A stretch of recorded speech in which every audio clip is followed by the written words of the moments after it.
Hey everyone. My name is Scotty. I'm super excited to be here. First off, thank you to Stevie and Mark at Vanta for that great presentation. It's impressive to see how much AI is driving innovation across our industry and how every company is experimenting with finding alpha through these internal deployments.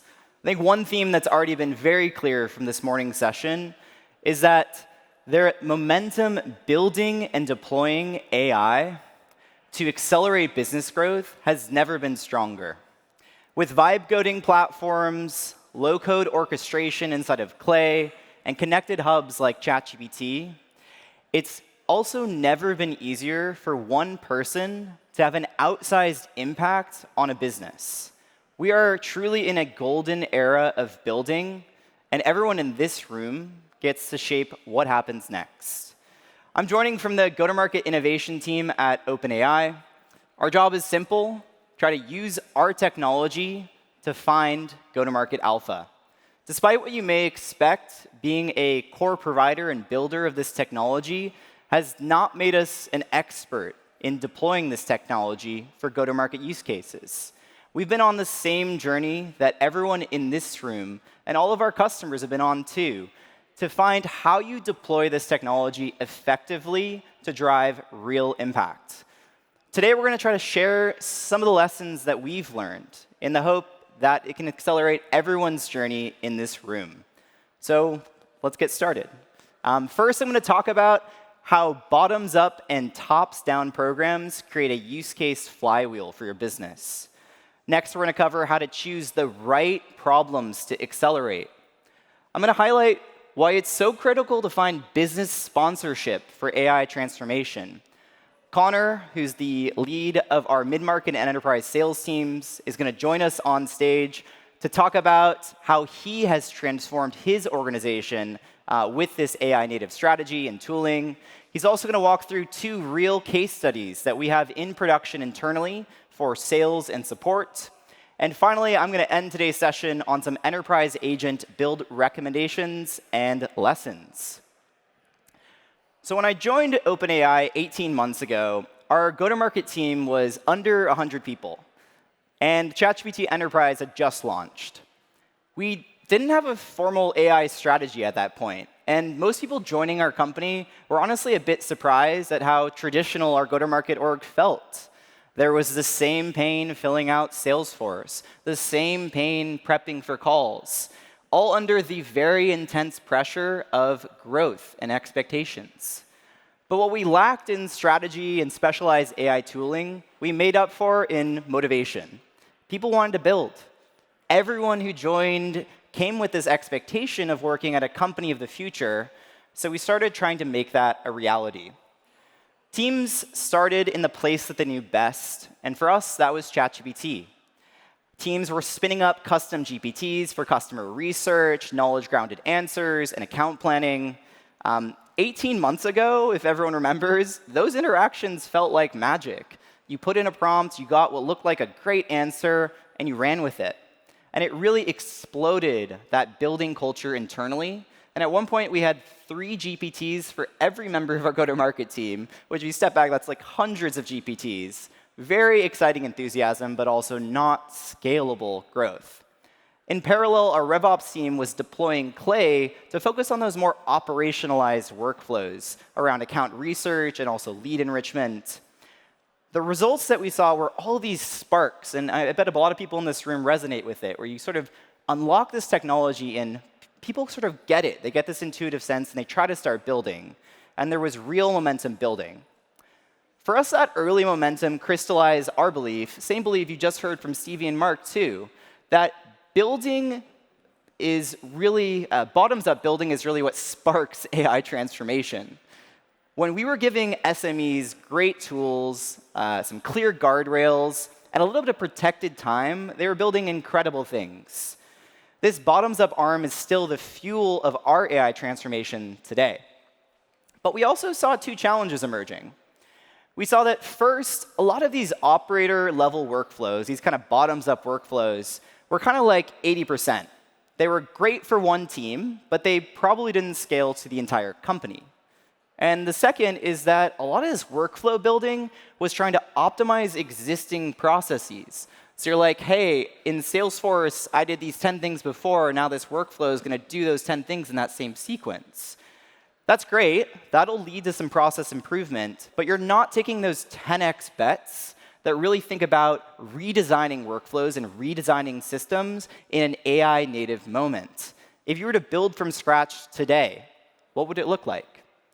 So we saw an opportunity to build a team that could sort of graduate some of those scrappy, bottoms-up workflows into more scaled workflows, and also design net new workflows that we thought could really 10x our business. That brings us to go-to-market innovation, and it's our tops-down, what we call our tops-down development model. Here's how that works. So we set up a dedicated product engineering team. This is full-stack developers and also what we call architects internally. And these are focused on the 10x solutions that can be deployed across our internal teams and, in some cases, even customers. Our job is to find novel solution patterns and standardize the tooling that our builders are using to make all of our builders successful. These two motions between the bottoms-up and tops-down side is what creates this flywheel of AI transformation.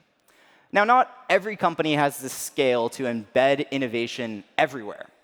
So at a smaller scale, this can start with a single go-to-market engineer or a small pod. I think many people in this room, the builders in this room, probably relate to the feeling of being a team of one. That can work too, and that's often where this starts. But the key here is ownership and accountability. People need to be dedicated to AI transformation and workflow building. This can't just be a side project. As we brought this flywheel online earlier this year, there were hundreds of these operator workflows that were vying for investment and graduation to sort of production scale. We needed focus. So we started asking 3 questions to decide which of these scrappy workflows in the field we should graduate, and also where we should be investing in 10x bets for the business. First question we asked is it strategic? Does it move a real needle like customer experience, revenue, or time to value? The second is it repeatable? Is this work that's happening thousands of times a week? Is it compounding? Compounding value shows up in the boring work, like call prep and meeting notes and enrichment, but that's where value really amplifies. The third question is it feasible? A lot of people think about feasibility from a technical standpoint, but it's not just a technical question. It's really about training and QA and change management. If you build this thing, will people be able to depend on it to amplify their work? Will it work as a replacement for some of the more manual workflows that humans are doing today? If all 3 of these questions are yes, then we decide to invest. So at this point, and this was pretty much the beginning of this year, so really recent in our journey too, we had a few things going for us. We had all of these sort of sparks in the field. We had people building new workflows. We also had a filter now that could help focus our time on the most important workflows that stood to benefit the business the most. And finally, we had now a team that could be responsible for taking the best experiments and also building these new sustaining innovations. The final key to transformation is finding a business partner that can champion change and pair these amazing capabilities with frontier working models. I found no better partner than Conor.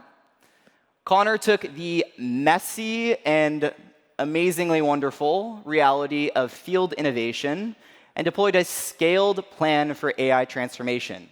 So you're going to hear it from Conor direct. Let's welcome to stage Conor.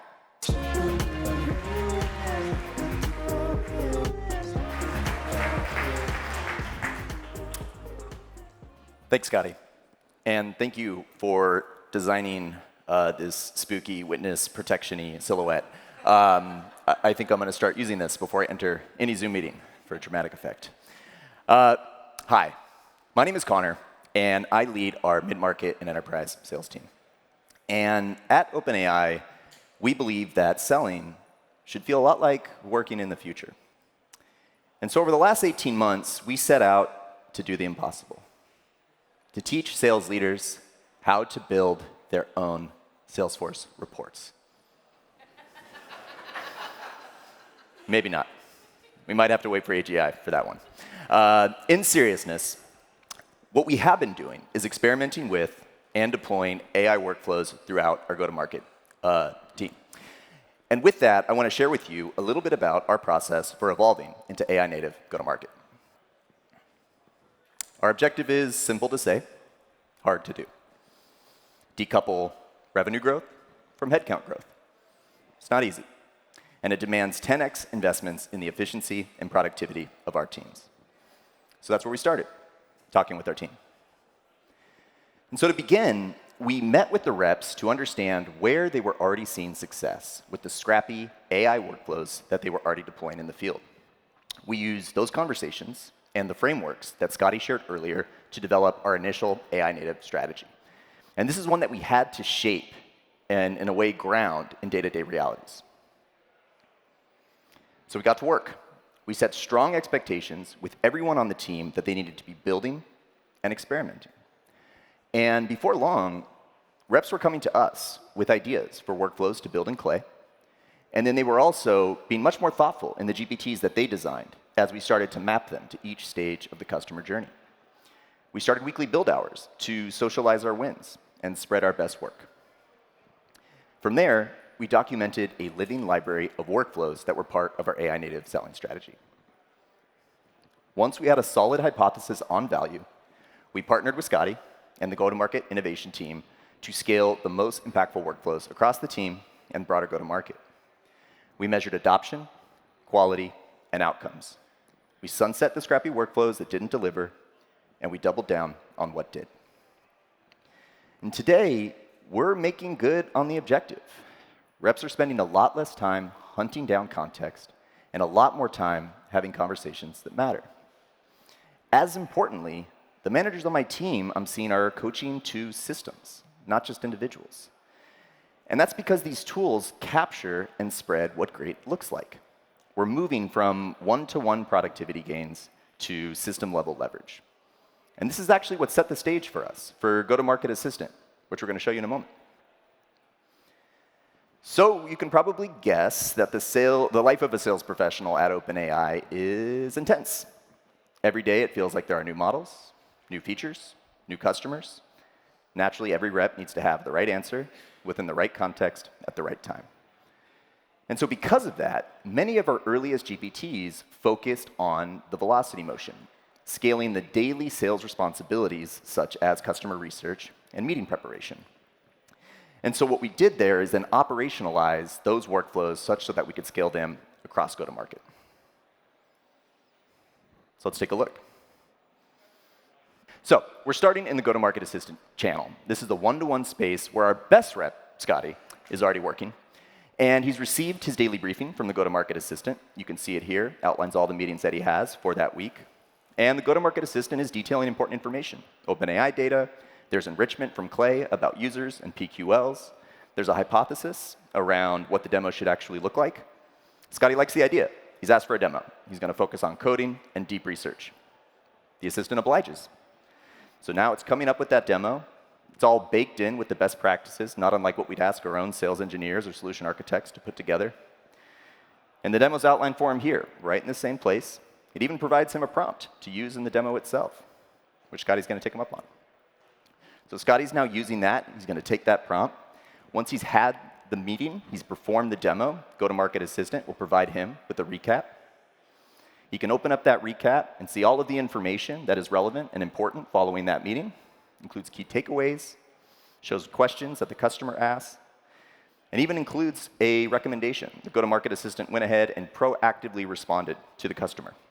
But typical Scotty, he's not satisfied. He's giving feedback, and so he wants to call out that Go-to-Market Assistant, you missed a key takeaway. Thankfully, Go-to-Market Assistant is very receptive, takes that feedback, and acts it immediately. And so it's put it in, updated the follow-up email immediately, all within the same place, which you can see here. And behind the scenes, the go-to-market innovation team can look at that feedback. And the Go-to-Market Assistant has proactively recommended a fix, update the prompt, talks about the scope, and they can review it directly within that same channel, approve the fix, and then they can execute it directly from there. Go-to-Market Assistant has started to help our team support many more customers with a lot less effort. Reps are averaging dozens of weekly messages and say it frees up about a full day each week for strategic work, which is pretty great. And so now I want to zoom out, talk about support so that you can see how we have used the same patterns but applied at a massive scale and volume. It goes without saying that the support team at OpenAI is among our most critical. Support touches every product, every customer, every day. And so when volume spikes, they feel it first. For instance, that spike in tickets, that was the launch of ImageGen. This is when we saw 100 million new users in just a few days. It's incredible, but it also breaks the model for traditional support. There's reasons for this, but the biggest one is that off-the-shelf solutions just can't adapt quickly enough. And they don't help the team get better over time.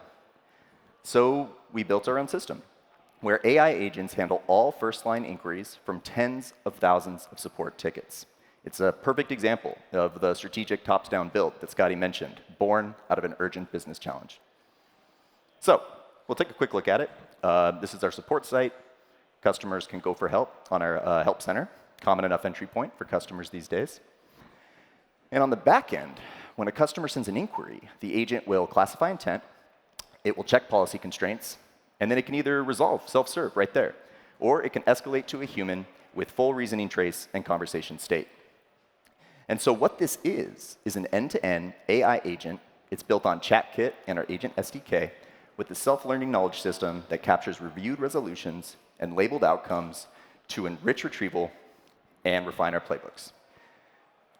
But more important than what it is how we built it.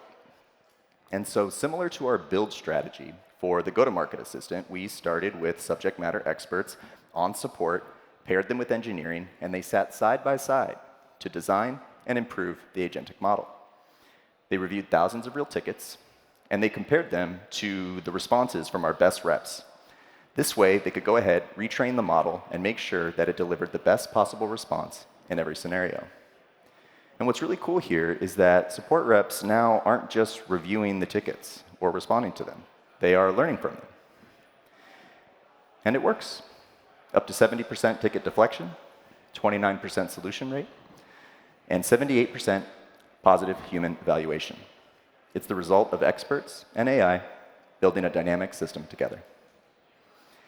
And for me, and I think the rest of the team, the most exciting part of this is less about the metrics. It's the role shift that's taking place. Support at OpenAI is moving from responding to designing systems, training models, surfacing insights, and shaping processes that get better over time. Now we hire for systems thinkers, much like everyone in this room. And so you've seen the same deployment pattern across sales and support, but the learnings are the same. You capture what great looks like, you instrument it so it's trustworthy, and then you platform it so you can scale excellence. Now, over to Scotty, who can close this out. Thanks.